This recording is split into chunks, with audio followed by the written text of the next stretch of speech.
Bonjour, aujourd'hui je vais partager comment peut-on fabriquer une huile d'aloe vera fait maison 100% naturelle.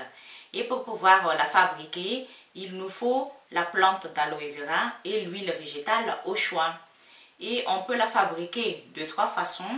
Il ne faut pas oublier d'enlever la substance qui se trouve à l'intérieur de la pulpe, la substance de couleur jaune. Ça c'est très important parce que avant d'utiliser le gel d'aloe vera, il faut toujours enlever cette substance que j'ai déjà parlé. Et donc si ça vous intéresse, pour les personnes qui n'ont pas encore vu cette vidéo, je vous invite à la regarder si ça vous intéresse. Et je vous laisse à regarder comment peut-on fabriquer l'huile d'aloe vera de trois façons. Et ensuite je reviens pour vous expliquer un petit peu à propos de la quantité, la conservation, etc.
quantité, il n'y a pas une quantité exacte, mais il suffit de couper en petits morceaux l'aloe vera et ensuite il faut les mettre dans un bocal ou dans un contenant ou dans une bouteille en verre.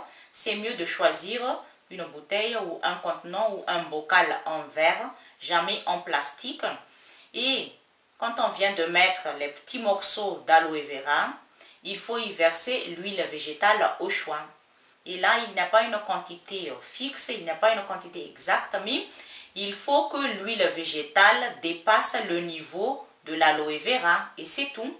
Et pour la deuxième façon, c'est pareil. Mais quand on vient de verser l'huile végétale au choix, il faut les mixer ensemble. Il faut les mixer ensemble, c'est-à-dire il faut mixer les petits morceaux d'aloe vera avec l'huile végétale au choix, comme vous voyez là. Et pour la troisième façon, il faut 50% des pulpes d'aloe vera et 50% de l'huile végétale au choix. Pour pouvoir mesurer facilement la quantité des pulpes d'aloe vera et la quantité de l'huile végétale, il faut prendre deux verres différents, c'est-à-dire il faut mettre dans un premier verre les pulpes d'aloe vera et il faut regarder bien le niveau.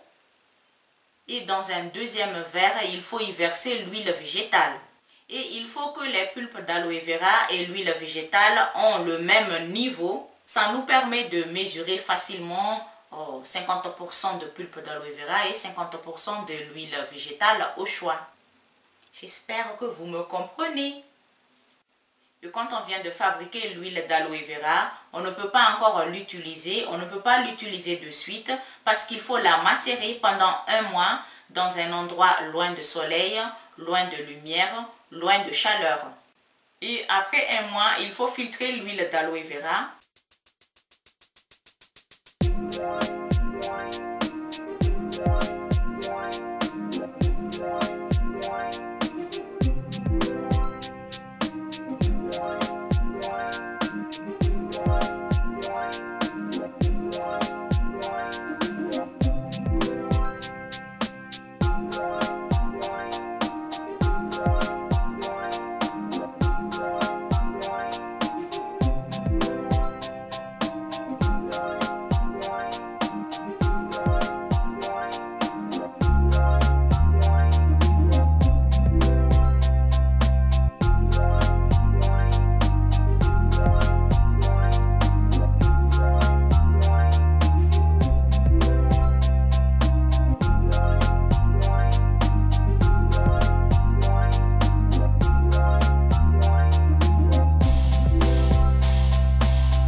voilà l'huile d'aloe vera fait maison 100% naturelle qu'on peut fabriquer facilement de 3 façons. On peut utiliser cette huile d'aloe vera fait maison pour les cheveux et pour la peau. Mais aujourd'hui, c'est juste pour vous partager comment peut-on la fabriquer parce que je n'ai pas eu le temps de l'utiliser sur les cheveux et sur la peau. Et donc, ce sera dans une autre vidéo pour vous montrer comment peut-on utiliser l'huile d'aloe vera fait maison sur les cheveux et sur la peau. La vidéo touche sa fin et à bientôt.